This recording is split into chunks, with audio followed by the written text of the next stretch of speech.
నమస్తే, welcome to ITV. ముందుగా headlines చూద్దాం. కేసుని చిన్నిపై ఘాటు కౌంటర్ ఇచ్చిన పేర్ని నాని. నాకేమి భయం లేదు, ఎవరికి వంగను అని పేర్ని ఫైర్. కొలికపుడితో మాట్లాడితే నేనే చెబుతానని పేర్ని వ్యాఖ్య. తిరువులలో రాజకీయ మాటల యుద్ధం రగిలించిన పేర్ని నాని. హరీష్ రావుకు చామల కిరణ్ ఘాటు వ్యాఖ్యలు. హుజరాబాద్ స్క్రిప్ట్ జూబ్లీ హిల్స్ లో నడవదు అన్న చామల. 1,00,000 ఇల్లు ఎక్కడ కట్టారు, ఎవరికి ఇచ్చారు అని ప్రశ్నించిన చామల.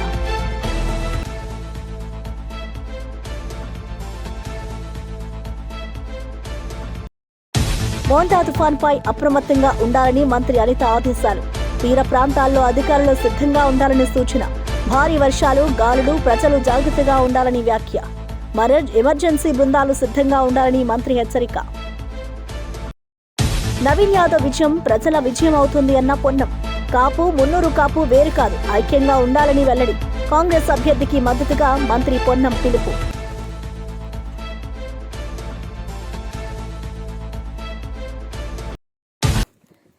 టీడీపీ ఎంపీ కేశినేని చిన్నిపై వైఎస్ఆర్ కాంగ్రెస్ నేత పేర్ని నాని ఘాటుగా స్పందించారు.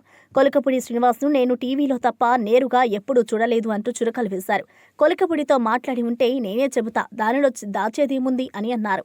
కేశినేని చిన్ని పేరు చెబితే తాను భయపడతాననుకునేవారు పొరబడుతున్నారని అన్నారు. నాకేమీ భయం లేదు, నేను ఎవరికి వంగి వంగి మాట్లాడను అంటూ స్పష్టంగా చెప్పారు. రాజకీయాల్లో నిజాయితీలో ఉండడం ముఖ్యమని, తాను ఎప్పుడూ అదే పాటిస్తున్నారని అన్నారు. ఈ వ్యాఖ్యలతో ఇద్దరి మధ్య మాటల యుద్ధం మరింత రగిలింది. తిరువురు ప్రాంతంలో ఈ రాజకీయ మాటల దాడులు చర్చనీయాంశంగా మారాయి. ఒకటండి టోటల్గా సరే, కొలికిపూడి శ్రీనివాసరావు రోజు నాతో మధ్యాహ్నం పూట మాట్లాడతాడా, రాత్రి మాట్లాడతాడా, పొద్దున మాట్లాడతాడా నేను పక్కన పెడితే అసలు కొలికిపూడి శ్రీనివాసరావు అని ఆయన ఇంతవరకు నేను టీవీలో తప్పితే లేదా ఫోన్లో యూట్యూబ్లో తప్పితే ఆయన ఎప్పుడు నేను చూడలేదు. మాట్లాడితే దమ్ముగా నేను మాట్లాడుతున్నాడు శ్రీనివాసరావు, నేను కొలికిపూడి నాతో మాట్లాడుతున్నాడు, నేనే చెప్తున్నానని చెప్తా. దాంట్లో నాకు భయపడాల్సిన అవసరం లేదు, అయితే చిన్ని అంటే నాకేం భయం లేదు. ఇక్కడ ఒకటి చిన్ని సమస్యల మీద నేను ఒకటైతే మాట్లాడదలుచుకున్నానండి. కేశినేని చిన్ని ప్రస్తుతం మునిగిపోతున్న నావలాగా కనబడుతున్నాడు మనకి. మంచి హుషారుగా ఎంపీ గెలవంగానే కన్ను మిన్ను కానకుండా బావులుగా స్పీడ్ బోట్ లాగా ఓకే ప్రకృతిని చీల్చుకుంటూ స్పీడ్గా వెళ్తున్నాడు. ఇప్పుడు నాకు ఇవాళ అతను చిన్ని కనపడేదైతే చిల్లులు పడ్డ చెక్కనావలాగా అయితే కనపడుతున్నాడు. పడవలోకి నీళ్ళు వచ్చేస్తున్నట్టుగా కనపడుతుంది అతను పడవలోకి అయితే. గొడుగుపేట వెంకటేశ్వర స్వామి అయినా చాలా మహిమగల దేవుడు గొడుగుపేట వెంకటేశ్వర స్వామి.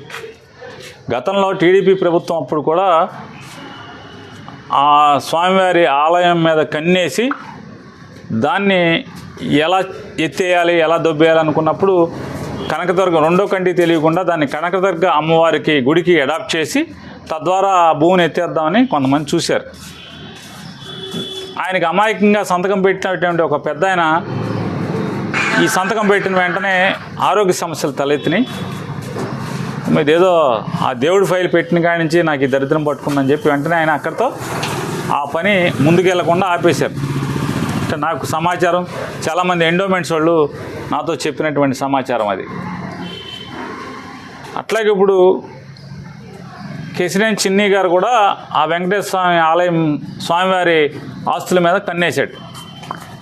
కన్నేసిన దగ్గర నుంచి మొదలైంది. కేశినేని చిన్ని విజయవాడ ఎంపీ పడవకి చిల్లులు పడుతుంటే స్పీడ్ బోట్ లాగా మనం ఫారెన్లో సినిమాల్లో చూపించినట్టు, ఫారెన్లో షూటింగ్లో చూపించినట్టు స్పీడ్ బోట్ లాగా జమ్మని దూసుకెళ్తున్నాడు అనుకుంటే ఇప్పుడు అతనికి చెక్క పడవలాగా చిల్లులు పడుతున్న పరిస్థితి, చిల్లులు పడి నీళ్లు లోపలికి వస్తున్న పరిస్థితి వాళ్ళు చూస్తుంటే నాకైతే గొడుగుపేట వెంకటేశ్వర ఆస్తులు ముట్టుకున్న పర్యవసానమే ఈ చిన్ని పడవలోకి నీళ్ళు వచ్చినాయని నాకు కనపడుతుంది. మొట్టమొదటిగా వద్దన్నా కొందికి మేము చెప్తున్నాం, దేవుడు ఆస్తి మా గొడుగుపేట వెంకటేశ్వర ఆస్తి జోలికి రాబాకు, వచ్చిన వాళ్ళు ఎవరో బీఆర్ఎస్ నేత హరీష్ రావుపై కాంగ్రెస్ నేత చామల కిరణ్ కుమార్ రెడ్డి కౌంటర్ ఇచ్చారు. ఎవరి గూబ గుయ్యంటుందో హరీష్ రావుకు త్వరలో తెలుస్తుంది అంటూ ఘాటుగా వ్యాఖ్యానించారు. హుజరాబాద్లో డబ్బుతో ఎన్నికలు గెలిచినట్టు జూబ్లీహిల్స్లో మీ నాటకాలు నడవవని ఎద్దేవా చేశారు. హరీష్ రావు చెప్పిన 1,00,000 ఇళ్ల మాటను ప్రశ్నిస్తూ ఎక్కడ కట్టారు, ఎవరికి ఇచ్చారో చెప్పండి అని అన్నారు. హైదరాబాద్లో నీటి కబ్జాల వల్ల చిన్నవానకే నగరం మునుగుతోందని విమర్శించారు. ప్రజల సమస్యలు పక్కన పెట్టి ప్రాచుర్యం కోసం మాటల తూటాలు పేలుస్తున్నారు అని ఆరోపించారు. ఈ వ్యాఖ్యలతో జూబ్లీహిల్స్పై ఎన్నికల వేడి మరింత పెరిగింది. ప్రజలు ఎంత ఇబ్బందులు పడుతున్నారో చూస్తున్నాం.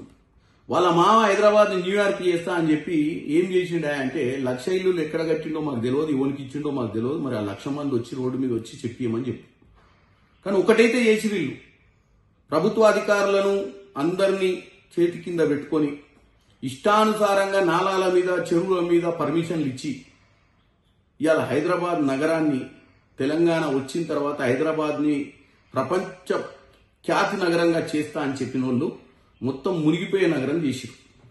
ఇవాళ రేవంత్ రెడ్డి గారి సర్కార్ వచ్చిన తర్వాత ఈ హైదరాబాద్ నగరం ప్రతి వానాకాలం చిన్న చిన్న వానలు పడితే కూడా ఎక్కడ పోలేని పరిస్థితి వస్తే హైదరాబాద్లో ఇల్లీగల్గా చెరువుల మీద కట్టిన వాళ్ళను, నాలా మీద కట్టిన వాళ్లకు వార్నింగులు ఇచ్చి కొన్ని మరీ దారుణంగా రివర్ బెడ్లా కట్టినవి ఉంటే కూలగొట్టే ప్రయత్నం చేసిరు. ఈరోజు హైదరాబాద్లో ఎవరన్నా వాటర్ ఫ్రంట్, రివర్ ఫ్రంట్, నాలా మీద కడితే కుననిగా కూడా ఎవరు సిద్ధంగా లేడు. దీనికి కారణము రేవంత్ రెడ్డి గారు, హైడ్రా. ఇవాళ ఎన్నికలు వచ్చినాయి కదా అని చెప్పి ఏ వేదికల మీద పడితే ఆ వేదికల మీద హరీష్ రావు గారు పనికిరాని మాటలు మాట్లాడుతుండు, కేవలం గెలవాలన్న ఉద్దేశంతో తప్ప ఏది వాస్తవం లేదు ఆయన మాట్లాడేదాంట్లో. ఒకప్పుడు ఆయన ట్రబుల్ షూటర్ అనుకుర్రు. ప్రతి ఎన్నికలలో ఆయన వచ్చిందంటే మనం హుజురాబాద్ ఎన్నికలలో చూసినాం, కవర్లలో పైసలు పెట్టి ఓటర్లు ఇట్లా ప్రకారం ఇంటింటికి నిద్ర లేవక ముందే దర్వాజా కింద నుంచి తోసిపోయినట్టు జూబ్లీహిల్స్ కూడా చేద్దాం అనుకున్నాం. చేసి 100% గెలుద్దామన్న ఉద్దేశంతో ఉండే 15 రోజుల క్రితం దాకా కాంగ్రెస్ పార్టీ ఎప్పుడైతే వ్యూహంతో నవీన్ యాదవ్కి టికెట్ ఇచ్చిర్రో అది కాంగ్రెస్ పార్టీ ఇచ్చిన master stroke. Naveen Yadav nomination తోటి క్లియర్ కట్గా కాంగ్రెస్ పార్టీ గెలుస్తుంది అన్న ఒక ఆలోచన వచ్చి ఇష్టానుసారంగా బావబామర్దులు మాట్లాడుతున్నారు. నేను ఒక్కటే చెప్తున్నా, హరీష్ రావు గారు, ఎవరు గూండాలు, ఎవరు డబ్బుల వల వేసి ఓటర్లను మభ్య పెడదామనుకుంటుర్రు, ఎవరు తప్పుడు ప్రచారం చేస్తుర్రో 11వ తారీఖు తేట తెల్లమైపోతుంది. మేం గూండాలకు ఇచ్చినామని చెప్పి నువ్వు చెప్తున్నావు. ఇవాళ నువ్వు కేవలము సెంటిమెంట్ మీద ఓట్లు తెచ్చుకుందాం అనుకున్నావు, డెవలప్మెంట్ మీద కాదు. ఇప్పుడు నవీన్ యాదవ్ అనే వ్యక్తి చేసే ప్రచారం కానీ కాంగ్రెస్ పార్టీ వ్యూహం కానీ నీకు అంతు చిక్కక ఇష్టానుసారంగా మాట్లాడుతున్నావు. ఇది జూబ్లీహిల్స్ ఎన్నికల కోసమే నువ్వు మాట్లాడుతున్నావు. జూబ్లీహిల్స్ ఎన్నికలలో ప్రజల్ని తప్పుదో పట్టేయాలనుకుంటున్నావు. నీ పార్టీ భూస్థాపితం కాకుండా కాపాడుకునే ప్రయత్నం చేస్తున్నావు. ఎందుకంటే మొన్ననే కంటోన్మెంట్లకు డిపాజిట్ పోయింది, పార్లమెంట్ ఎన్నికలలో గుండుసున్నా వచ్చింది, జనరల్ ఎన్నికలలో ఇంటికి తరిమి కొట్టింది. ఈ ఎన్నికలతోటి మీ కార్యకర్తలు కూడా ఎవరు రేపటి నుంచి జెండా కట్టే పరిస్థితి ఉండదని చెప్పి భయంతో నువ్వు మీ బామ్మారిది ఊరి మీద పడి ఇష్టానుసారంగా మాట్లాడుతున్నారు. 11వ తారీఖు నాడు ఎవరి చెంప చెల్లుమంటదో, ఎవరి గువ్వ గుయ్యమంటదో తెలుస్తుంది. రాష్ట్రంలో మోంతా తుఫాన్ ప్రభావం నేపథ్యంలో అన్ని శాఖలు అప్రమత్తంగా ఉండాలని హోంమంత్రి అనిత ఆదేశించారు. 27, 28, 29 తేదీల్లో భారీ వర్షాలు, తుపానులు సంభవించే అవకాశం ఉందని తెలిపారు. ప్రజల ప్రాణ ఆస్తి నష్టం జరగకుండా జాగ్రత్తలు తీసుకోవాలని సూచించారు. తీర ప్రాంతాల్లో అధికారులు, రెవెన్యూ సిబ్బంది సిద్ధంగా ఉండాలని ఆదేశించారు. మత్స్యకారులు సముద్రంలో వేటకు వెళ్లవద్దని హెచ్చరించారు. ఎమర్జెన్సీ రెస్పాన్స్ టీములు సిద్ధంగా ఉండాలని తెలిపారు. తుఫాన్ తీవ్రత దృష్ట్యా రవాణా, విద్యుత్, వైద్య శాఖలు సమన్వయంతో పనిచేయాలని మంత్రి పేర్కొన్నారు. విపత్తు సమయంలో ప్రజలు భయపడకుండా అధికారుల సూచనలు పాటించాలని సూచించారు. దీని ఎఫెక్ట్ చాలా ఎక్కువగా ఉంటుంది కాబట్టి ఇది ఇంచుమించుగా ఒక 100 kmph అంటే గాలి అంటే విండ్ కూడా ఇంచుమించుగా 100 kmph రావటం జరుగుతుందండి. కాబట్టి దీన్ని కొంచెం తీవ్రంగానే పరిగణించి దీన్ని కొంచెం సీరియస్గానే తీసుకొని స్టేట్ గవర్నమెంట్ ఆల్ హెచ్ఓడీస్కి కూడా ఇన్స్ట్రక్షన్స్ కూడా ఇవ్వడం జరిగింది. ఓవరాల్గా లాస్ట్ ఎక్స్పీరియన్సెస్ అంటే ఏదో ప్రిపేర్నెస్ తీసుకున్నామంటే అన్ని డిపార్ట్మెంట్స్ మేము ఇలా చేసాం అలా చేసామని చెప్పడం కాకుండా 4 రోజుల ముందు నుంచి కూడా పాస్ట్ ఎక్స్పీరియన్సెస్ ఏదైతే ఉన్నాయో అంటే ఇంచుమించుగా ఒక 100 km/h విండ్ వచ్చిన పొజిషన్స్లోని సైక్లోన్స్ మన స్టేట్లో హిట్ ఇచ్చినప్పుడు ఏ పారామీటర్స్లో ఎక్కువ డ్యామేజ్ జరిగింది, ఏ ఏరియాస్లో ఎక్కువ డ్యామేజ్ జరిగింది అంటే అంత కీన్ అబ్జర్వ్ చేసుకుని అప్పుడు సిచ్యువేషన్ని కూడా బేస్ చేసుకుని ప్రిపేర్నెస్ అనేది తీసుకోవడం జరిగిందండి. అంటే ఓవరాల్గా చూసుకుంటే లాస్ట్ మనకి హుద్ టైంలో 185 kmph నుంచి 200 kmph వరకు మనకి విండ్ పొజిషన్ ఉండేది. ఈ రోజు మనం చూసుకుంటే 100 kmph వరకు ఉంది. లాస్ట్ 2023లో జరిగిన ఒక సైక్లోన్ ఒకటి ఉంది, దాంట్లో మాత్రమే మనకి ఇంచుమించుగా 120-100 kmph తో విండ్ మనకు వచ్చింది. సో ఇప్పుడు అవన్నీ కూడా బ్యారేజ్ వేసుకొని వాటన్నిటిని కూడా ఒక కేస్ స్టడీస్ కింద తీసుకొని ఫర్దర్ గా ఎటువంటి ఇబ్బందులు రాకుండా చూసుకునే బాధ్యత గవర్నమెంట్, స్టేట్ గవర్నమెంట్ చాలా సీరియస్ గా తీసుకున్నారు. జూబ్లీహిల్స్ ఉప ఎన్నికల ప్రచారంలో మంత్రి పొన్నం ప్రభాకర్ ఉత్సాహం నింపారు. బలహీన వర్గాలకు చెందిన యువకుడు, చదువుకున్న నాయకుడు నవీన్ యాదవ్ను గెలిపించాలన్నారు. కాపు, మున్నూరు కాపు వేరు కాదు, అందరూ ఐక్యంగా కాంగ్రెస్ అభ్యర్థి గెలుపు కోసం కష్టపడాలి అని పిలుపునిచ్చారు. కాపు సోదరుల సమస్యలను సీఎం రేవంత్ రెడ్డి దృష్టికి తీసుకెళ్లి పరిష్కారం అందిస్తారని హామీ ఇచ్చారు. కాంగ్రెస్ ప్రభుత్వం ప్రజా సంక్షేమానికి అంకిత భావంతో పనిచేస్తోంది. ఈ ఎన్నికల్లో కాంగ్రెస్ అభ్యర్థి విజయం ప్రజల విజయం అవుతోంది అని అన్నారు. ప్రచారంలో కాంగ్రెస్ కార్యకర్తలు, స్థానిక ప్రజలు పెద్ద ఎత్తున పాల్గొన్నారు. అదేవిధంగా మనకున్న సమస్యలు కూడా ఈరోజు వ్యక్తులు వేరు, సంఘం వేరు.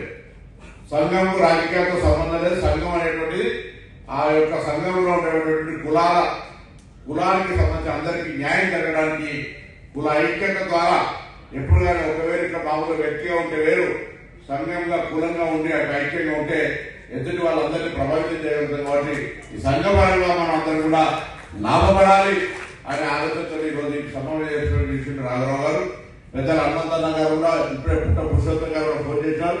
ఇక్కడ డిఫరెన్స్ ఆఫ్ ఒపీనియన్ అందరం కూడా ఇప్పుడు నేను గౌడు శెట్టిపల్లి శ్రీశైల అంతా కలిసి ఉండేటువంటి విధంగా ఉన్నట్టు ఇక్కడ కూడా కాపు, మున్నూరు కాపు అవసరం అందరం కూడా మనందరం మన హక్కులకు సంబంధించి ఐక్యంగా ఉంటేనే ఎదురువాడు ఎవరైనా రాజకీయ పార్టీ దానికి న్యాయం చేస్తారు. రేపు నేను హైదరాబాద్ ఇన్ఛార్జి మంత్రిగా పెద్దలు వివేక్ గారు, హనుమంతన్న గారు నాయకత్వం తీసుకొని తప్పకుండా సరి అయిన ప్రాతినిధ్యం స్థానిక రాబోయే మున్సిపల్ కార్పొరేషన్ ఎన్నికల్లో ఇస్తాను.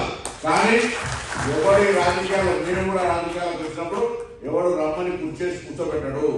శ్రమ పడాలి. ఏరినంత శ్రమ ఉంటే ఆవినంత అదృష్టం ఉంటే కలిసి రావడానికి అవకాశం ఉంటుంది.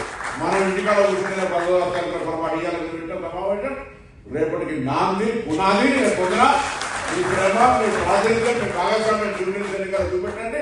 నవీన్ యాదవ్ గెలుపు కొరకు మీ కృషి స్పష్టంగా కనబడ్డాక పార్టీ మిమ్మల్ని పిలిచి అన్న ఏం కావాలి రావాలని అడిగేటువంటి పరిస్థితిలో మీ ఐక్యతగా రాష్ట్రంలో బకాయిల అంశంపై మంత్రి సత్యకుమార్ యాదవ్ స్పష్టత ఇచ్చారు. బకాయిలు ఉన్నాయన్న మాట వాస్తవమని ఆయన అంగీకరించారు. గత వైసీపీ పాలనలోనే 2,500 కోట్ల బకాయిలు పేరుకుపోయాయి. కూటమి ప్రభుత్వం వచ్చాక మరో 200 కోట్లు చేరాయి అని వివరించారు. మొత్తం 2,700 కోట్ల బకాయిలు చెల్లించే పనిలో ప్రభుత్వం ఉన్నట్లుగా తెలిపారు. ఎవరి పాలనలో అయినా బకాయిలు చెల్లించాల్సిన బాధ్యత ప్రభుత్వంపైనే ఉంటుంది అన్నారు. ఆర్థిక క్రమశిక్షణతో ఈ సమస్యను పరిష్కరించేందుకు కృషి చేస్తున్నామన్నారు. ప్రజా సంక్షేమం కోసం ప్రభుత్వం కట్టుబడి ఉందని మంత్రి స్పష్టం చేశారు. ఆయన వ్యాఖ్యలు ఆర్థిక వ్యవస్థపై స్పష్టత తీసుకొచ్చాయి. చెల్లించడం జరిగింది. అయితే ఉంటున్న 2,700 కోట్ల బకాయిల్లో గత ప్రభుత్వం పెట్టిపోయిన 2,500 కోట్లు బకాయిలు, ఈ ప్రభుత్వ హయాంలో ఉన్న 200 కోట్ల బకాయిలు మొత్తం కలిసి 2,700 కోట్లు. ఏ ప్రభుత్వం పెట్టిపోయినా చెల్లించాల్సిన బాధ్యత తర్వాత వచ్చే ప్రభుత్వం మీద ఉంటుంది. ఆ విషయంలో నేను విభేదించడం లేదు. వారి చాలా న్యాయబద్ధమైన సహేతుకమైన డిమాండ్ మాట్లాడుతున్నాం. మొన్న ఒక 240 కోట్లు విడుదల చేయడం జరిగింది. కానీ కనీసం ఒక 500 కోట్లు విడుదల చేయాల్సిందిగా నెట్వర్క్ ఆసుపత్రుల అసోసియేషన్ నాయకత్వం కోరుతూ ఉంది. దీన్ని ప్రభుత్వం ముఖ్యమంత్రి గారి దృష్టికి, సంబంధిత అధికారుల దృష్టికి, అదేవిధంగా ఆర్థిక శాఖ మంత్రి గారి దృష్టికి తీసుకెళ్ళడం నిరంతరం మాట్లాడుతున్నాం. ఒకవైపు ఈ నెట్వర్క్ హాస్పిటల్ అసోసియేషన్తో మాట్లాడుతూనే రెండో వైపు కూడా ప్రభుత్వం దృష్టికి తీసుకెళ్ళి ఇటీవల ఈ సేవలు కొద్దిగా ఆగిన కారణంగా ప్రభుత్వ ఆసుపత్రుల్లో నిరంతరంగా అందుతున్నాయి. నిరంతరంగా ప్రభుత్వ ఆసుపత్రులకు ప్రజలు వెళ్తూ ఉన్నారు. అయినప్పటికీ ప్రైవేట్ ఆసుపత్రుల్లో కూడా ఇవాళ ఈ సేవలు అందాల్సిన అవసరం ఉంది. కాబట్టి ప్రభుత్వం దృష్టికి తీసుకెళ్తాం. యాజమాన్యంతో కూడా మాట్లాడుతున్నాం. అయితే ఒక మధ్య మార్గంగా ఇక్కడ నేను చెప్పలేను, కానీ ఒక ప్రత్యామ్నాయ మార్గం కూడా తీసుకొచ్చి శాశ్వత పరిష్కారం దీన్ని కనుగొనే దిశగా కూడా ఇవాళ ప్రభుత్వం ఆలోచిస్తూ ఉంది. అది 1-2 రోజుల్లో అది ఒక కొలిక్కి వస్తుంది. గాంధీ భవన్లో ఎమ్మెల్సీ బల్మూరి వెంకట్ మీడియాతో మాట్లాడారు. తెలంగాణలో కాంగ్రెస్ ప్రభుత్వం తీసుకుంటున్న అభివృద్ధి కార్యక్రమాలను ఆయన వివరించారు. యువతకు ఉద్యోగాలు, రైతులకు సబ్సిడీలు, మహిళలకు ఉచిత ప్రయాణం వంటి పథకాలు ప్రజల్లో విశ్వాసం కలిగిస్తున్నాయని పేర్కొన్నారు. ప్రజల ఆకాంక్షలను నెరవేర్చే ప్రభుత్వం రేవంత్ రెడ్డి నాయకత్వంలోని కాంగ్రెస్ సర్కార్దే అన్నారు. పార్టీ బలోపేతం కోసం గ్రామస్థాయి వరకు కార్యకర్తలు కృషి చేయాలని పిలుపునిచ్చారు. విద్యార్థి దశ నుంచే ఉద్యమం చేస్తున్న నాకు ప్రజల సమస్యలు తెలుసు అని చెప్పారు. పార్టీ సిద్ధాంతాలను ప్రజల్లోకి తీసుకెళ్లడమే తన లక్ష్యమని తెలిపారు. ఆయన వ్యాఖ్యలతో కాంగ్రెస్ శ్రేణుల్లో ఉత్సాహం నెలకొంది. ఎవరో మిస్యూజ్ చేసిర్రు, దానిపైన ఏదో స్కామ్ జరిగింది, దానికి సంబంధించిన ఒక విక్టిమ్ పోయి సెప్టెంబర్లో దాన్ని పోయి ఏదైతే సైఫాబాద్ పోలీస్ స్టేషన్లో సెప్టెంబర్ 12వ తారీఖు దానిపైన కేసు పెట్టిండు. దాని తర్వాత అక్టోబర్ 8 CCSలో దానిపైన విచారణ జరిగిందని చెప్పి వాస్తవాలన్నీ సబ్జెక్ట్ మొదలైనప్పటికీ కాకుండా నీకు తెలిసిన దానిపైన బురద జల్లనీకి ఒక స్క్రిప్ట్ తయారు చేసుకొని బయటకు వచ్చి మాట్లాడే ప్రయత్నం చేసినావు. ముందుగా ఆ ఇష్యూ పైన తెలంగాణ ప్రజలకి, ఎందుకంటే మంత్రి గారు తెలంగాణ రాష్ట్ర అభివృద్ధి కోసము తెలంగాణలో ఇన్వెస్ట్మెంట్స్ తీసుకురావాలి, ఇక్కడ ఉన్న యువకులకు ఉద్యోగ అవకాశాలు కల్పించాలి, తెలంగాణని ఉన్నతమైన స్థాయికి తీసుకొని వెళ్ళాలని చెప్పి ముఖ్యమంత్రి గారి నాయకత్వంలో శ్రీధర్ బాబు గారు విదేశాల్లో పెట్టుబడుల కోసం తెలంగాణ రాష్ట్ర అభివృద్ధి కోసం కృషి చేస్తుంటే, కష్టపడుతుంటే మీ సమయంలో ఇన్వెస్ట్మెంట్స్ తక్కువ, కేటీఆర్ తెచ్చినాయి బిల్డప్లు ఎక్కువ. శ్రీధర్ బాబు గారు ఈరోజు చిత్తశుద్ధితోటి విదేశాల్లో తిరుగుతూ ఇన్వెస్ట్మెంట్స్ తీసుకొని వస్తుంటే కేటీఆర్ గారు ఏదో చెప్పిండని చెప్పి వాడు మాట్లాడమన్నాడని చెప్పి నువ్వు సిగ్గు లేకుండా శ్రీధర్ బాబు గారి పైన తప్పుడు ఆరోపణలు చేసి అవాస్తవాల్ని ప్రజలకి చెప్పే ప్రయత్నం చేస్తున్నావు. ఆ ఇష్యూల ఏదైతే శ్రీధర్ బాబు గారికి సంబంధించి వారి యొక్క లెటర్ ప్యాడ్ ఏదైతే ఉంటుందో దాన్ని తీసుకొని కొంతమంది వ్యక్తులు దాన్ని బయట ఇప్పుడు CMRFకో LOCకో లెటర్ ప్యాడ్ ఇస్తే ప్రతి ఒక్కరి దగ్గర లెటర్ ప్యాడ్ ఫార్మాట్ అనేది ఉంటుంది. ఆ ఫార్మాట్ని తీసుకొని ఉద్యోగాలు పెట్టిస్తామని బయట ఎక్కడనో దాని ఎంబ్లమ్ని మార్ఫింగ్ చేసి వారి సంతకాన్ని కూడా మార్ఫింగ్ చేసి కొంతమందిని మోసం చేసే ప్రయత్నం చేసినప్పుడు ఆ విషయము స్వయాన మంత్రి గారి దృష్టి. ప్రవాసీ ప్రజావాణి రాష్ట్ర కోఆర్డినేటర్ బొజ్జ అమరేందర్ రెడ్డి యువతకు హెచ్చరికలు జారీ చేశారు. ఫేక్ విదేశీ ఉద్యోగ ప్రకటనలకు మోసపోవద్దు, నిర్ధారించుకున్న తర్వాత మాత్రమే దరఖాస్తు చేయాలి అన్నారు. ఇటీవల నకిలీ ఉద్యోగ ప్రకటనలతో పలువురు యువకులు మోసపోయారని తెలిపారు. ప్రభుత్వం అనుమతి లేని ఏజెన్సీలకు డబ్బు చెల్లిస్తే తిరిగి పొందడం కష్టం అని హెచ్చరించారు. యువత ఆన్లైన్, సోషల్ మీడియా ప్రకటనలను నమ్మకూడదన్నారు. రాష్ట్ర ప్రభుత్వం ఉద్యోగ మోసాలను అరికట్టడానికి కఠిన చర్యలు తీసుకుంటుందని అన్నారు. బాధితులు వెంటనే అధికారులను సంప్రదించాలని సూచించారు. ఉద్యోగాలు ఉన్నాయని ఫేక్ యాడ్లు ఇచ్చినటువంటి సందర్భంలో వాటికి అట్రాక్ట్ అయ్యి వాళ్ళని నమ్మి విదేశాలకు వెళ్ళి చాలా మంది మోసపోతున్నారు ఈరోజు. సో రీసెంట్గా బ్యాంకాక్లో జాబులు ఉన్నాయని చెప్పేసి ఇన్స్టాగ్రామ్లో యాడ్ ఇవ్వడం జరిగింది. గోల్డెన్ లైన్ ఎంటర్టైన్మెంట్ క్యాసినో అని ఒక కంపెనీ ఇన్స్టాగ్రామ్లో యాడ్ ఇవ్వడం జరిగింది. ఈ ఇన్స్టాగ్రామ్లో యాడ్ చూసి ఇక్కడ ఉన్నటువంటి తెలుగు విద్యార్థులు గ్రాడ్యుయేషన్ పూర్తయి జాబుల కోసం ఎదురు చూస్తున్నటువంటి విద్యార్థులు, ఎస్పెషల్లీ తెలంగాణ నుంచి 8 మంది విద్యార్థులు వెళ్ళారు జాబ్ కోసం బ్యాంకాక్కి. అక్కడ పోయినాక ఒక 10 రోజులు వాళ్ళని ఒక సిస్టమ్ ఇచ్చి కూర్చోబెట్టారు. సో తర్వాత వాళ్ళకి అక్కడ పోయినాక తెలిసింది ఏంటంటే ఆ కంపెనీ ఏదో బిట్ కాయిన్ బిజినెస్ చేస్తుంది, అమెరికాలో ఉన్నటువంటి కస్టమర్లకు వీళ్ళు ఆ బిట్ కాయిన్ సేల్ చేయాలి అంటే ఫ్రాడ్లెంట్, అది నిజమైన బిట్ కాయిన్ కాదు, అది ఫేక్ బిట్ కాయిన్. వాళ్ళ ఫోన్లు కలవట్లేదు, వాళ్ళకి ఈమెయిల్ పోవట్లేదు, వాయిస్ మెసేజ్ వెళ్ళట్లేదు, వాట్సాప్ పనిచేయట్లేదు. ఈ 8-10 రోజుల నుంచి ఆ విద్యార్థులు ఎవరైతే యువకులు ఉన్నారో వాళ్ళు ఏమయ్యారో అని చెప్పేసి ఇక్కడ తెలంగాణకు చెందినటువంటి వారి కుటుంబం, వాళ్ళ మిత్రులు అందరూ గాబరా చెందుతున్నారు. నిన్ననే ప్రవాసీ ప్రజావానికి వాళ్ళు వచ్చి కంప్లైంట్ చేయడం జరిగింది. ఇట్లా మా వాళ్ళు బ్యాంకాక్ వెళ్ళారు, ఒక ఉద్యోగం మీద ఇన్స్టాగ్రామ్లో యాడ్ చూసి ఉద్యోగ ప్రకటన చూసి బ్యాంకాక్ వెళ్ళారు, కానీ గత వారం 10 రోజుల నుంచి మాకు కమ్యూనికేషన్ లేదు వాళ్ళ నుంచి. ఫోన్లు కలవట్లేదు, వాట్సాప్లో రిప్లై. గాంధీ భవన్లో టీపీసీసీ అధికార ప్రతినిధి డాక్టర్ లింగం యాదవ్ మీడియాతో మాట్లాడారు. రాష్ట్రంలో కాంగ్రెస్ ప్రభుత్వం అమలు చేస్తున్న సంక్షేమ పథకాలను ప్రజలకు వివరించారు. రేవంత్ రెడ్డి నాయకత్వంలో తెలంగాణలో పారదర్శక పాలన కొనసాగుతుందని అన్నారు. రైతులు, మహిళలు, యువత కోసం తీసుకొచ్చిన పథకాలతో ప్రజల జీవన ప్రమాణాలు మెరుగుపడుతున్నాయని తెలిపారు. ప్రతిపక్ష పార్టీలు సత్య ప్రచారంతో గందరగోళం సృష్టించేందుకు ప్రయత్నిస్తున్నాయని విమర్శించారు. ప్రజలు కాంగ్రెస్ పై నమ్మకం ఉంచారు. ఆ విశ్వాసాన్ని నిలబెట్టుకోవడం మన బాధ్యత అన్నారు. ఆయన వ్యాఖ్యలతో పార్టీ కార్యకర్తల్లో ఉత్సాహం పెరిగింది. ఇవాళ గతంలో వామనరావు లాంటి వ్యక్తులని డే లైట్ లో మర్డర్ చేపించి సిబిఐ కేసులు ఎదుర్కొంటున్న పుట్టమధు నువ్వా మాట్లాడేది? ఇవాళ మా మంత్రి గురించి బిడ్డ ఒళ్ళు జాగ్రత్త పెట్టుకో పుట్టమధు. ఇంకొకసారి మంత్రి శ్రీధర్ బాబు గురించి నీ ఇష్టం వచ్చినట్టుగా మాట్లాడితే బిడ్డ తెలంగాణలో తిరగలేవు. ఇవాళ నీకు నిజంగా దమ్ము ధైర్యం ఉంటే, ఏదైనా ఆధారాలు ఉంటే ఆధారాలతోటి మాట్లాడు. అంతే తప్ప ఇవాళ శ్రీధర్ బాబు ఇమేజ్ని డ్యామేజ్ చేస్తే ఏదో నీకేదో లబ్ధి చేకూరుతుంది అనుకుంటే తెలంగాణ ప్రజలు, ప్రత్యేకించి మంతని ప్రజలు చాలా విజ్ఞులు. నీ యొక్క బుద్ధి తెలిసే నీకు ఒకసారి అవకాశం ఇచ్చి మళ్ళీ ఇవాళ నిన్ను ఎక్కడికి పరిమితం చేసిరో ఇవాళ తెలంగాణ ప్రజలకు, మంత్రి అదేవిధంగా మంతని ప్రజలకు చాలా స్పష్టంగా తెలుసు.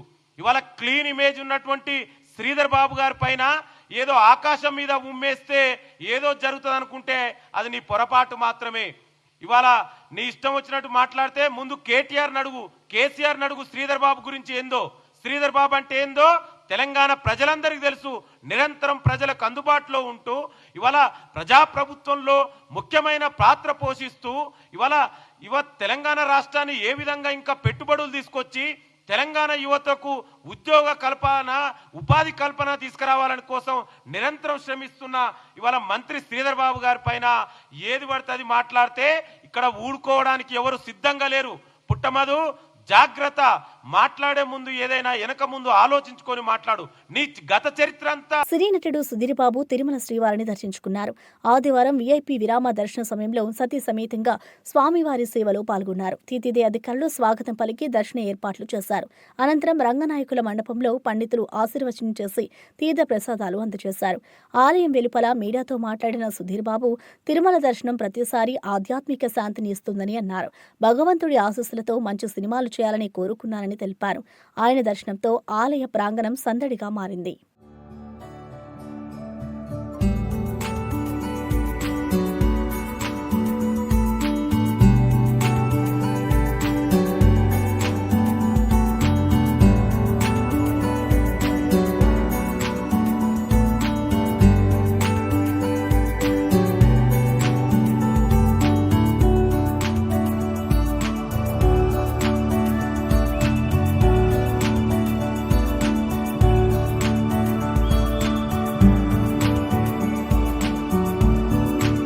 తెలంగాణ జాగృతి అధ్యక్షురాలు కల్వకుంట్ల కవిత నిజామాబాద్లో జాగృతి జనంబాట ప్రారంభోత్సవంలో మాట్లాడారు. నేను 20 ఏళ్లుగా కేసీఆర్, బీఆర్ఎస్ కోసం కష్టపడ్డాను, కానీ కుట్ర వల్ల ఓడిపోయాను అన్నారు. ఇంటి గుట్టు బయటపెట్టి నన్ను బయటకు పంపించారు. ఇప్పుడు నా దారి నేనే వెతుక్కుంటున్నా అని వ్యాఖ్యానించారు. నేను ఈ జిల్లా బిడ్డను, కోడలిని. మీ ఆశీర్వాదం నాకు కావాలి అంటూ భావోద్వేగంతో మాట్లాడారు. కవిత వ్యాఖ్యలు బీఆర్ఎస్ భవిష్యత్తుపై చర్చలకు దారితీశాయి. జాగృతి కార్యకర్తలు పెద్ద ఎత్తున పాల్గొన్నారు. దాని మీద మీకు ఆలోచన కూడా పోతలేదు. దాని మీద కూడా సీరియస్గా ఆలోచన చేయవలసింది నేను కోరుతా ఉన్నా. అంటే అందరికీ సమాన అవకాశాలు అంటే ప్రభుత్వమే విద్యను ఈ విధంగా మరి అణచివేస్తుంటే సమానమైన అవకాశాలు ఏడికెళ్ళి వస్తాయి. అందుకే సామాజిక తెలంగాణ రావాలని కోరుతా ఉన్నాం. అదేవిధంగా సమానమైనటువంటి అధికారం. ఇవాళ మీరు ఆలోచన చేయండి, అధికారం, పొలిటికల్ అధికారంలో భాగస్వామ్యం ఉన్న కులాలు ఎన్ని ఉన్నాయి, ఉన్నటువంటి యువకులు ఎంతమంది ఉన్నారు, ఉన్నటువంటి మహిళలు ఎంతమంది ఉన్నారు. ఎక్కడ చూసినా మహిళలు 5% అబవ్ లేరు. ఒక లోకల్ బాడీస్లో అంతకుముందు వచ్చినటువంటి రిజర్వేషన్ వల్ల 50% వచ్చిరు తప్పితే ఎమ్మెల్యేలుగా, ఎంపీలుగా, చైర్మన్లుగా ముఖ్యమైనటువంటి కీలక నిర్ణయాలు తీసుకునే దగ్గర మహిళలకు భాగస్వామ్యం లేదు. కీలక నిర్ణయాలు తీసుకునే దగ్గర యువకులకు భాగస్వామ్యం లేదు. కీలక నిర్ణయాలు తీసుకునే దగ్గర బీసీలకు భాగస్వామ్యం లేదు, ఎస్సీలకు భాగస్వామ్యం లేదు. ఎస్, రిజర్వేషన్ ఉంది కాబట్టి ఇస్తున్నాం ఎస్సీలకు, ఎస్టీలకు అంటారు. కానీ ఎక్కడ అవకాశం వచ్చింది, ఎక్కడ మంచి కీలకమైన మంత్రి పదవి ఇచ్చింది? మైనారిటీల గురించి మాట్లాడి ఇవాళ అధికారంలోకి వచ్చింది కాంగ్రెస్ పార్టీ. 2 ఏళ్ళు అవుతుంది. సిగ్గుతో తలదించుకోవాలి కాంగ్రెస్ పార్టీ. మైనారిటీ మినిస్టర్ లేనటువంటి మొట్టమొదటి ప్రభుత్వం ఇది ఉమ్మడి ఆంధ్రప్రదేశ్ చరిత్రలో. ఎస్టీ లంబాడా లేనటువంటి మొట్టమొదటి మంత్రివర్గంలో లేనటువంటి మొట్టమొదటి ప్రభుత్వం కాంగ్రెస్ ప్రభుత్వం. సో ఇందుకోసమే సామాజిక తెలంగాణ రావాలంటున్నాం. అందరికీ అధికారంలో భాగస్వామ్యం రావాలంటే हमारे माइनॉरिटी भाइयों को भी मिलना, एसटीज़ को भी मिलना, एससीज़ को भी मिलना, खवातीनों को भी मिलना, हमारे युवाओं को भी मिलना, सबके लिए सामाजिक तेलंगाना चाहिए. ఇదేదో నినాదం చెప్తలేను నేను. మనకు జూబ్లీహిల్స్లో బీజేపీ కార్యకర్తలతో కలిసి ప్రధాని మన్ కీ బాత్ కార్యక్రమాన్ని వీక్షించిన కేంద్ర మంత్రి కిషన్ రెడ్డి బీఆర్ఎస్పై తీవ్ర విమర్శలు చేశారు. గత 10 ఏళ్లుగా ఈ నియోజకవర్గం అభివృద్ధి చెందలేదు. కేసీఆర్ హయాంలో ప్రజలు భయంతో జీవించారు అన్నారు. ప్రధాని మోడీ దేశాన్ని అభివృద్ధి దిశగా నడిపిస్తున్నారని, కేంద్ర ప్రభుత్వం తీసుకొచ్చిన పథకాలు దేశ ప్రజలకు ఉపయోగపడుతున్నాయని వివరించారు. జూబ్లీహిల్స్ ఉప ఎన్నికల్లో ప్రజలు బీఆర్ఎస్ కాంగ్రెస్లకు గట్టి బుద్ధి చెప్పారని అన్నారు. ఆ ప్రజల ఆశీస్సులతో బీజేపీ అభ్యర్థి దీపక్ రెడ్డి విజయం సాధిస్తారని విశ్వాసం వ్యక్తం చేశారు.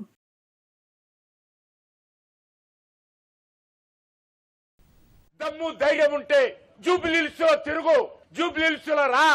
ఈ బస్తీల మధ్యలో, ఈ రోడ్ల మధ్యలో, ఈ చెత్త కుప్పల మధ్యలో చర్చించడానికి నేను సిద్ధంగా ఉన్నాను. కేసీఆర్ ఫామ్ హౌస్ లో పండుకొని స్టేట్మెంట్ పంపిస్తే కళ్ళు మూసుకొని ఓట్లేసేటువంటి పరిస్థితి పోయింది. ఈ కాంగ్రెస్ పార్టీ ప్రభుత్వము ప్రభుత్వ ఉద్యోగులు ఉద్యోగం అయిపోయిన తర్వాత, ఉద్యోగ విరమణ చేసిన తర్వాత రిటైర్మెంట్ బెనిఫిట్స్ కూడా ఇస్తలేరు.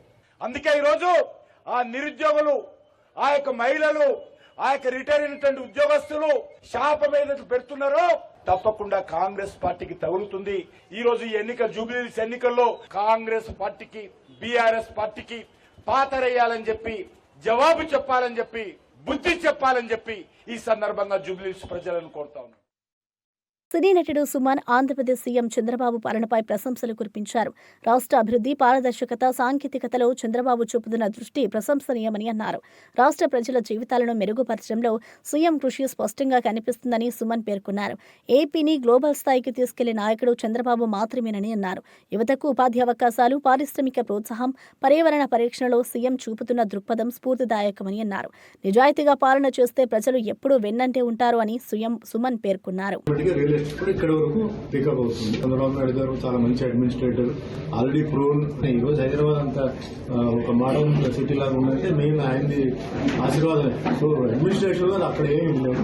కాకపోతే కొన్ని ప్లేసెస్ లో కొంచెం లేట్ అవుతుంది, కొంచెం తొందరగా అవుతుంది, కొంచెం స్పీడ్ మీడియం ఉంటుంది. వాళ్ళకి తెలుసు ఏది ముందు చేయాలి, ఏది తర్వాత చేయాలి. గూగుల్ తీసుకొచ్చి పెట్టడం చాలా గొప్ప విషయం. ఎందుకంటే అది చాలా మందికి ఎంప్లాయ్మెంట్ వస్తుంది దాంట్లో, అండ్ వరల్డ్ వైడ్ గా కనెక్టివిటీ ఉంటుంది. సో అట్లా అది మంచి విషయం. అలాంటి మంచి విషయాలు ఇంకా చేయాలి. యూత్ కు ముఖ్యంగా ఏంటంటే జాబ్ అండి. ఈరోజు మెయిన్ గా ఏంటంటే అందరికీ ఉద్యోగాలు రావాలి, ఎంప్లాయ్మెంట్ రావాలి. ఏదైనా నా చెప్తున్నా అంటే రైతుల విషయంలో మటుకి కొంచెం ఎప్పుడు ఇంపార్టెన్స్ ఇవ్వాలి. రైతులు బాగుంటే దేశం బాగుంటుంది, దేశం బాగుంటే రాష్ట్రం బాగుంటుంది. బులెటిన్ ముగించే ముందు హెడ్లైన్స్ మరోసారి చూద్దాం. కేసులేని చిన్నిపై ఘాటు కౌంటర్ ఇచ్చిన పేర్ని నాని. నాకేమి భయం లేదు, ఎవరికి వంగను అని పేర్ని ఫైర్. కొలికపుడితో మాట్లాడితే నేనే చెబుతానని పేర్ని వ్యాఖ్య. తిరువురులో రాజకీయ మాటల యుద్ధం రగిలించిన పేర్ని నాని. హరీష్ రావుకు చామల కిరణ్ ఘాటు వ్యాఖ్యలు. హుజరాబాద్ స్క్రిప్ట్ జూబ్లీహిల్స్ లో నడవదు అన్న చామల. 1,00,000 ఇళ్లు ఎక్కడ కట్టారు, ఎవరికి ఇచ్చారు అని ప్రశ్నించిన చామల.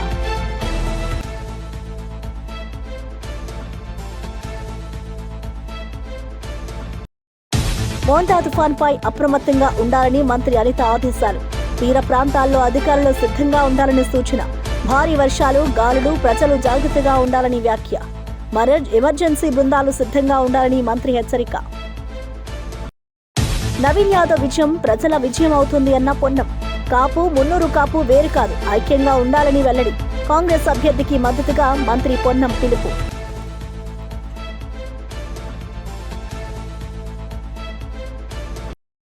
ఇక ఇవి బులెటిన్ విశేషాలు. మరో బులెటిన్లో మళ్ళీ కలుద్దాం.